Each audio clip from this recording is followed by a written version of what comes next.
Hi నమస్తే, welcome to Telugu health and wealth channel. మీకు ఎప్పుడైనా ఇలా జరిగిందా అంటే రాత్రి హాయిగా నిద్రపోయే ముందు ఒక ఫోన్ చూస్తుంటే మీకు సడన్గా ఒక యాడ్ వస్తుంది. మీరు ఎప్పటి నుంచో కొనాలనుకుంటున్నటువంటి ఒక ఫోన్ కానీ, లేదా ఒక డ్రెస్ కానీ, లేదా ఒక గ్యాడ్జెట్ కానీ ఇట్లా 50% డిస్కౌంట్ అని, లేకపోతే లిమిటెడ్ టైం ఆఫర్ అని చెప్పేసి ట్యాగ్తో మిమ్మల్ని గట్టిగా లాగుతూ ఉంటుంది. ఒక్కసారిగా మీ గుండె కొంచెం ఫాస్ట్గా కొట్టుకుంటుంది. బ్రెయిన్లో ఒకటే థాట్, ఇప్పుడు కొనకపోతే ఈ రేటుకు మళ్ళీ దొరకదు కదా అని చెప్పి ఫీలింగ్ వస్తుంది. వెంటనే యాడ్ టు కార్డు కొట్టేస్తారు, ఆ తర్వాత బై నౌ కొట్టేస్తారు, ఆ బటన్ కూడా కొట్టేస్తారు. కానీ ఆ వస్తువు ఇంటికి వచ్చిన 2 రోజులకే మీకు అనిపిస్తుంది అంత అవసరం లేకపోయినా అనవసరంగా కొనేసానా అనే ఫీలింగు మీకు ఎప్పుడైనా వచ్చిందా? అయితే నేను చెప్పబోయేటువంటి ఈ టెక్నిక్ జాగ్రత్తగా వినండి. మీరు కొనాలనుకున్న ప్రతి వస్తువు విషయంలోనూ ఒక్క 48 అవర్స్ ఆగడం వల్ల మీ బ్యాంక్ అకౌంట్లో వేల రూపాయలు, కొన్నిసార్లు లక్షల రూపాయలు ఎలా మిగులుతాయో తెలుసా? ఇది మాయ కాదు, మంత్రం అంతకన్నా కాదు. ఇది ప్రపంచవ్యాప్తంగా లక్షల మంది సక్సెస్ఫుల్ పీపుల్ వాడుతున్నటువంటి, ఫాలో అవుతున్నటువంటి ఒక పవర్ఫుల్ మైండ్ హ్యాక్ అన్నమాట. అనవసరంగా ఖర్చు చేసేటువంటి ఒక సాధారణ వ్యక్తి నుంచి తెలివైన పొదుపరి వరకు చివరికి ఒక ధనవంతుడిగా మిమ్మల్ని మార్చేటువంటి ఆ సీక్రెట్ ఏంటో నేను ఈ వీడియోలో చెప్తాను. ఆ సీక్రెట్ పేరే ది 48 అవర్ రూల్ లేదా 48 గంటల నియమము. మన ఛానల్ని ఇంకెవరైనా సబ్స్క్రైబ్ చేసుకోకపోతే తెలుగు హెల్త్ అండ్ వెల్త్ ఛానల్ని సబ్స్క్రైబ్ చేసుకోండి. ప్రతిరోజు 7 గంటలకి వీడియో రిలీజ్ అవుతూ ఉంటుంది. మనం ఎందుకు అనవసరంగా ఖర్చు చేస్తాము అని మనం ఒకసారి ప్రశ్నించుకుంటే, ఈ 48 గంటల రూల్ గురించి తెలుసుకునే ముందు మన జేబుకి చిల్లు ఎక్కడ పడుతుందో కూడా మనం అర్థం చేసుకోవాలి. మనం ఎందుకు ఆలోచించకుండా ఆ క్షణంలో అనిపించిన వెంటనే వస్తువును కొనేస్తున్నామంటే దీని వెనక పెద్ద సైకాలజీ ఉంది, మార్కెటింగ్ స్కెచ్లు కూడా ఉన్నాయన్నమాట. అన్నిటికంటే ముఖ్యంగా పెద్ద కారణం ఏంటంటే మన బ్రెయినే దీనికి కారణం. మనకు నచ్చినటువంటి వస్తువును చూసినప్పుడు మన బ్రెయిన్లో డోపమైన్ అనే ఒక హ్యాపీ హార్మోన్ అనేది రిలీజ్ అవుతుంది. అది మనకు క్షణికమైనటువంటి ఆనందాన్ని ఇస్తుంది. షాపింగ్ ఒక వ్యసనంలా మారడానికి కూడా కారణం కూడా అదే. ఆ చిన్న కిక్కు కోసమే మనం పెద్ద పెద్ద ఎకనామికల్ మిస్టేక్స్ చేస్తూ ఉంటాం అనమాట, పెద్ద తప్పులు చేస్తూ ఉంటాం. ఇక రెండవది ఏంటంటే మార్కెటింగ్ మాయాజాలం. అంటే ఈ పెద్ద కంపెనీలు ఏం చేస్తాయంటే మన బలహీనతను క్యాష్ చేసుకోవడానికి అని చెప్పేసి వాళ్ళు కోట్ల రూపాయలు డిజిటల్ మార్కెటింగ్ కోసం డబ్బులు ఖర్చు పెడుతుంటాయి. అందులో ఏంటంటే ఈ లిమిటెడ్ టైం ఆఫర్ ఒకటి, తర్వాత ఫ్లాష్ సేల్ ఒకటి, తర్వాత ఓన్లీ 2 లెఫ్ట్ ఇన్ స్టాక్ అని, ఇలాంటి ఆ రకమైనటువంటి మెసేజ్లు పంపుతూ మనలో ఒక రకమైనటువంటి కంగారుని, భయాన్ని క్రియేట్ చేస్తూ ఉంటాయి అనమాట. దీన్ని ఫియర్ ఆఫ్ మిస్సింగ్ అవుట్ అని చెప్పేసి అని అంటుంటారు. అంటే దీన్ని ఫోమో అంటారు. ఇప్పుడు మిస్ అయితే మళ్ళీ దొరకదేమో అనే భయంతో ఆలోచించకుండా కొనేస్తూ ఉంటాం. దీనికి తోడుగా ఏంటంటే సోషల్ మీడియాలో ఇన్ఫ్లుయెన్సర్లు ఉంటారు కదా, వాళ్ళు కానీ తర్వాత మన ఫ్రెండ్స్ కూడా వాడేటువంటి వస్తువులు చూసినప్పుడు మనకి అదే కావాలని ఒక ప్రెజర్ అయితే ఏర్పడుతూ ఉంటుంది మనకి.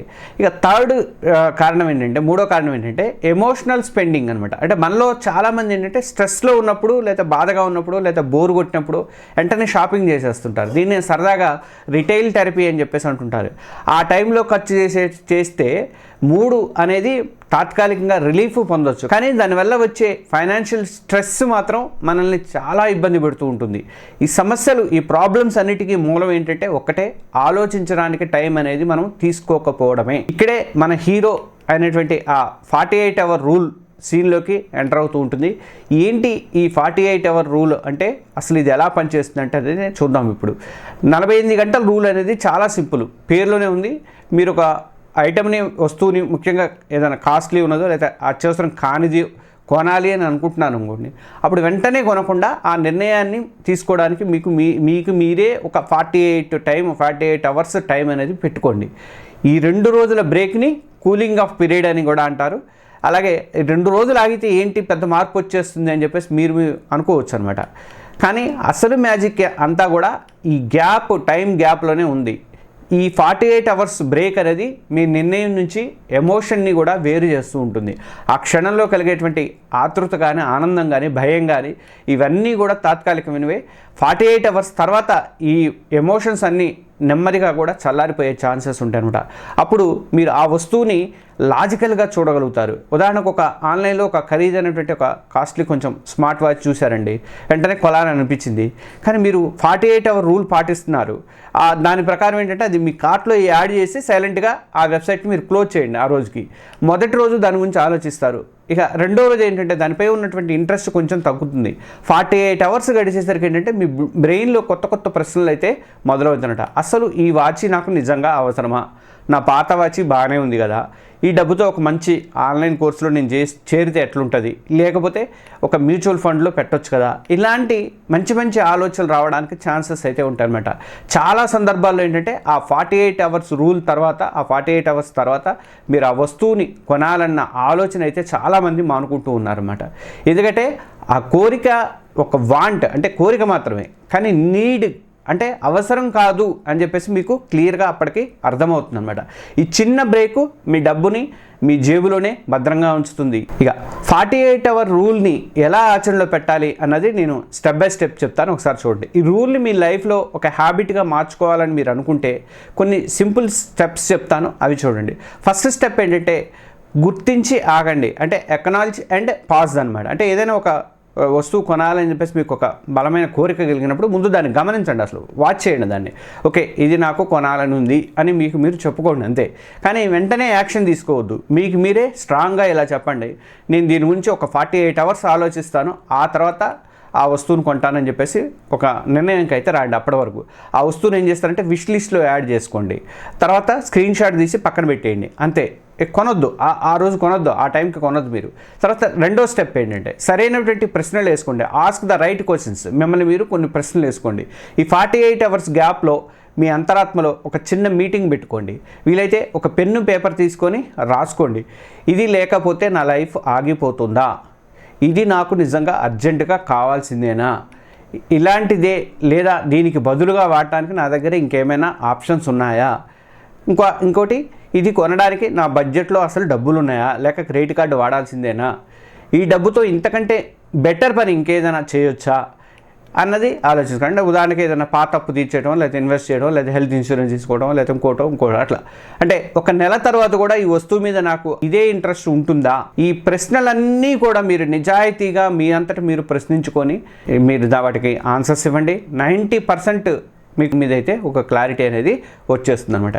ఇక స్టెప్ 3 ఏంటంటే పరిశోధన చేయండి, డూ యువర్ రీసెర్చ్ అనమాట. పరిశోధన చేయండి, డూ యువర్ రీసెర్చ్. అంటే ఈ ఖాళీ టైంని మీరు తెలివిగా వాడుకోండి. ఇది మిమ్మల్ని ఒక ఎమోషనల్ పర్చేజర్ నుంచి ఒక స్మార్ట్ పర్చేజర్గా మారుస్తుంది అనమాట. అంటే మీరు ఆ ప్రోడక్ట్ రివ్యూలు చదవండి, యూట్యూబ్లో రివ్యూ వీడియోలు చూడండి, వేరు అన్ని అలాగ వెబ్సైట్లు ఉంటాయి కదా, అమెజాన్ ఒకటే కాదు కదా, ఫ్లిప్కార్ట్ ఉంటుంది, ఇంకోటి మింత్రా ఉంటుంది, ఇంకోటి ఉంటుంది. ఇట్లా అన్ని సైట్లలో కూడా రేట్లు అనేవి కంపేర్ చేయండి, అందులో ఉన్నటువంటి మైనస్లు ఏంటో తెలుసుకోండి. చాలాసార్లు ఏంటంటే ఈ రీసెర్చ్లోనే ఆ వస్తువు మీద ఉన్నటువంటి మోజ్ అనేది తగ్గిపోతుంది అనమాట. ఇక స్టెప్ 4 భవిష్యత్తును ఊహించుకోండి, అంటే విజువలైజ్ ద ఫ్యూచర్ అనమాట. అంటే 2 సీన్లు ఊహించుకోండి ఇక్కడ మీరు. ఫస్ట్ ఏంటంటే మీరు ఆ వస్తువును కొన్నారు, ఆ తర్వాత ఏమైంది, అది మీ లైఫ్ని ఎంతగా మార్చింది అన్నది ఆలోచించండి. రెండోది ఏంటంటే మీరు దాన్ని కొనలేదు, ఆ డబ్బుని సేవ్ చేశారు లేదా ఇన్వెస్ట్ చేశారు. ఉదాహరణకు మీరు ఆ 20,000 రూపాయలు ఫోన్ కొన్నాం అనుకున్నారు, ఆ ఫోన్ కొనకుండా ఆ డబ్బుని తీసుకెళ్ళి ఒక సిప్లో పెట్టారు, మ్యూచువల్ ఫండ్ సిప్లో పెట్టారు. కొన్నాళ్ళ తర్వాత అది చాలా పెద్ద మొత్తం అవుతుందో, చాలా అవుతుంది కదా, అట్లా అనుకోండి. ఈ ఆలోచన ఏంటంటే ఇమీడియట్ సుఖం కంటే కూడా లాంగ్ టర్మ్ ఫైనాన్షియల్ గోల్స్కి ఎక్కువ విలువ ఇవ్వడానికి మిమ్మల్ని మోటివేట్ చేస్తుంది అనమాట. ఈ 4 స్టెప్స్ తర్వాత కూడా 48 అవర్స్ గడిచిన తర్వాత కూడా మీకు ఆ వస్తువు కొనడం కరెక్టే అనిపిస్తే మాత్రం అప్పుడు ధైర్యంగా కొనండి. ఎందుకంటే అది ఎమోషన్స్తో తీసుకున్నటువంటి సడన్గా తీసుకున్నటువంటి నిర్ణయం ఎట్టి పరిస్థితిలో కాదు, పూర్తి ఆలోచనలతో తీసుకున్నటువంటి ఒక స్మార్ట్ డెసిషన్ అయితే అవుతుందన్నమాట. ఇప్పటిదాకా ఇచ్చినటువంటి ఈ వీడియో మీకు హెల్ప్ అయింది అనిపిస్తే దయచేసి ఒక లైక్ కొట్టండి, ఇది మాకు మరిన్ని ఇలాంటి వీడియోలు చేయడానికి బూస్టింగ్ అయితే అవుతుంది. అలాగే మీరు డబ్బు ఆదా చేయడానికి ఏమైనా స్పెషల్ టెక్నిక్స్ ఏమైనా పాటిస్తున్నారా, 48 అవర్స్ రూల్స్ లాంటిది ఏమైనా మీ లైఫ్లో కూడా ఇంప్లిమెంట్ చేస్తున్నారా, మీ ఎక్స్పీరియన్స్ని ఈ కింద కామెంట్లో తప్పకుండా షేర్ చేయండి. మీ కామెంట్స్ చదవడం అనేది నాకు కూడా చాలా ఇష్టంగా ఉంటుంది, నేను కూడా హ్యాపీ ఫీల్ అవుతాను. అలాగే షాపింగ్ దాటి మనకి జీవితంలో ఇతర రంగాల్లో కూడా 48 రూల్స్ని ఎలా వర్తింపజేయచ్చు అని చెప్పేసి నేను చెప్తాను. ఈ రూల్ యొక్క ఈ 48 అవర్స్ రూల్ యొక్క బ్యూటీ ఏంటంటే ఇది కేవలం ఒక షాపింగ్కి మాత్రమే కాదండి, మన లైఫ్లో చాలా కీలకమైనటువంటి విషయాలకు దీన్ని అప్లై చేసుకోవచ్చు. ఫస్ట్ ఏంటంటే కెరీర్ డెసిషన్స్. అంటే మీకు ఒక కొత్త జాబ్ ఆఫర్ వచ్చింది అనుకోండి, వెంటనే ఓకే చెప్పే ముందు ఒక 48 అవర్స్ టైం తీసుకోండి. ఈ గ్యాప్లో ఏంటంటే మీకు ఆ కొత్త జాబ్ లాంగ్ టర్మ్ కెరీర్ గోల్స్కి ఏమైనా సెట్ అవుతుందా, లేకపోతే వర్క్ లైఫ్ బ్యాలెన్స్ ఎలా ఉంటుంది, లేకపోతే కంపెనీ కల్చర్ ఎలా ఉంటుంది, ఇలా ప్రశాంతంగా ఆలోచించండి. రెండోది ఏంటంటే రిలేషన్ ఎమోషన్స్ అంటే మీ పార్ట్నర్తో లేదా ఫ్రెండ్స్తో పెద్ద గొడవ జరిగినప్పుడు ఆవేశంలో నోటుకు వచ్చింది ఏదో అనేస్తారు కూడా మీరు. అలా అనటానికంటే ముందు లేదా కోపంలోనో ఒక మెసేజ్ టైప్ చేసి సెండ్ కొట్టే ముందు జస్ట్ 48 అవర్స్ ఆగండి. ఈ బ్రేక్ అనేది మీ కోపాన్ని మొత్తాన్ని కూడా చల్లార్చి సమస్యని మెచ్యూరిటీతో డీల్ చేసేలాగా చేస్తుందన్నమాట. ఇక తర్వాత పెట్టుబడులు. స్టాక్ మార్కెట్లో ఒక షేర్ అనేది సడన్గా పడిపోతుంటే చాలామంది ఏంటంటే భయంతో వెంటనే అమ్మేయాలనుకుంటారు అనమాట. మనం దీనికి సంబంధించి ఒక వీడియో కూడా ఇచ్చాము మన వారెన్ బఫెట్ చెప్పిన సూత్రాలతో, అది కింద నేను పెడతాను చూడండి ఒకసారి. లేదా అందరూ అమ్మేయాలనుకుంటారు, కానీ అందరూ ఒక స్టాక్ గురించి మాట్లాడుకుంటున్నారని గుంపులో గోవింది అని చెప్పి మనం కూడా కొంటే ఎట్టుంటుంది అని చెప్పేసి అనుకుంటారు. ఇలాంటి టైంలో కూడా మీరు 48 అవర్ రూల్ పాటిస్తే మీరు భయంతో లేదా ఆవేశంతో తీసుకున్నటువంటి తొందరపాటు నిర్ణయాల నుంచి బయటపడడానికి అవకాశం ఉంటుంది. చూసారా, ఈ చిన్న రూలు మీ డబ్బుని కాపాడటమే కాదు, మీ జీవితంలో అనేక కష్టమైనటువంటి సిచ్యువేషన్లో కూడా మీకు ఒక గైడ్ లాగా ఇది పనిచేస్తూ ఉంటుంది. ఫ్రెండ్స్, ఒక్క విషయం గుర్తుపెట్టుకోండి, 48 గంటల రూల్ అంటే మిమ్మల్ని మీరు కంట్రోల్ చేసుకోవడం, మీ కోరికలను చంపుకోవడం అస్సలే కాదు. ఇది మిమ్మల్ని మీరు గౌరవించుకోవడం, మీ కష్టార్జితాన్ని గౌరవించుకోవడం, ఈ క్షణికమైన ఆనందం కోసం అని చెప్పేసి మా భవిష్యత్తుని ఫణంగా పెట్టుకోకుండా తెలివితో నిర్ణయాలు తీసుకోవడం అని ఆలోచించండి. ప్రతిసారి కూడా మీరు అనవసరమైనటువంటి వస్తువును కొనకుండా ఆ డబ్బుని ఆదా చేసినప్పుడు మీరు కేవలం డబ్బును మాత్రమే ఆదా చేయడం లేదు, మీ ఫైనాన్షియల్ ఫ్రీడమ్కి ఒక అడుగుకి దగ్గర అవుతున్నారు. మీరు ధనవంతులు కావడం అంటే ఎక్కువ సంపాదించడం మాత్రమే కాదు, సంపాదించిన దాన్ని తెలివిగా మేనేజ్ చేయడం కూడా ఈ 48 అవర్స్ రూల్ అనేది ఆ తెలివైన మేనేజ్మెంట్లో మొదటి అండ్ అతి ముఖ్యమైనటువంటి స్టెప్ అనమాట. ఈ రోజు నుంచే మీరు ఏదైనా కొనాలనుకున్నప్పుడు ఈ రూల్ని పాటించడానికి అయితే ట్రై అయితే చేయండి. మొదట్లో కొంచెం కష్టంగా అనిపించవచ్చు, కానీ ఒకసారి అలవాటు అయితే మాత్రం ఇది మీ ఫైనాన్షియల్ లైఫ్ని పూర్తిగా మారుస్తున్నట్లు ఎట్లాంటి డౌట్ కూడా లేదు. మీ డబ్బు మీద కంట్రోల్ మీ చేతుల్లోకి అయితే వస్తుంది. మీరు దుబారాగా ఖర్చు చేసే వ్యక్తి నుంచి ఒక స్మార్ట్ ఇన్వెస్టర్గా మార్చడానికి ఇది ఛాన్స్ ఇస్తుంది అనమాట. ఈ వీడియో నచ్చితే మీకు మీ ఫ్రెండ్స్ కన్నా మీ ఫ్యామిలీ మెంబర్తో తప్పకుండా షేర్ చేయండి, ఎందుకంటే చిన్న మార్పు వాళ్ళ జీవితంలో కూడా పెద్ద ఇంపాక్ట్ని తీసుకొస్తుంది. కాబట్టి మరిన్ని ఇలాంటి ఫైనాన్షియల్ ఎడ్యుకేషన్ వీడియోల కోసం అలాగే హెల్త్ వీడియోల కోసం అని చెప్పి మన ఛానల్ని ఇప్పుడే సబ్స్క్రైబ్ చేసుకోండి. ఆ బెల్ ఐకాన్ మాత్రం నొక్కడం మర్చిపోవద్దు. నెక్స్ట్ వీడియోలో మళ్ళీ కలుద్దాం. అప్పటి వరకు తెలివిగా ఖర్చు చేయండి, హ్యాపీగా జీవించండి. Okay, thank you.